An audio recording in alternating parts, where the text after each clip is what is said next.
అడవికి కట్టెలు కొట్టడానికి వెళ్ళేవారు సార్. వాళ్ళు కట్టెలు కొట్టి సంపాదించేవారు సార్.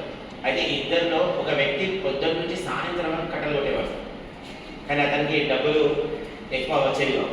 ఇంకొక వ్యక్తి పొద్దున్న నుంచి సాయంత్రం వరకు కట్టెలు కొడుతూ మధ్యలో అతను రెస్ట్ తీసుకునేవాడు సార్, సేద తీరేవాడు, మధ్యలో గ్యాప్ ఇస్తూ కట్టెలు కొట్టేవాడు. కానీ మొదటి వ్యక్తి కంటే కూడా రెండో వ్యక్తికి డబ్బులు ఎక్కువ వస్తుంది.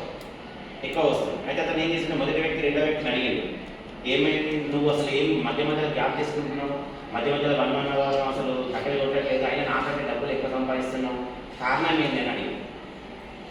ఏమై ఉంటుంది సార్ కారణం?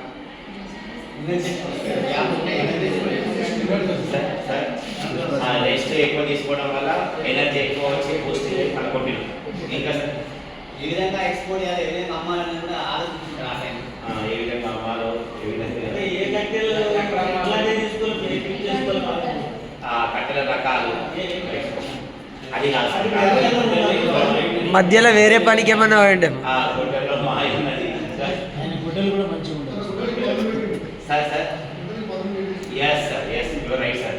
అతను ఏం చేసేవాడు అంటే అతను సేద తీరే టైంలో అతని గొడ్డల్ని పదును పెట్టేవాడు సార్. అంటే పదును పెట్టడం అంటే మనం ఏంటంటే మన టీచర్ మన ఉద్యోగంలో మన పిల్లలకు చదువు చెప్పడం మధ్య ఇలాంటి ట్రైనింగ్స్ మనం మన వృత్తిరీత్యా మనము పదును పెట్టడం సార్. ఈ ట్రైనింగ్ ముఖ్య ఉద్దేశం అదే సార్. మనం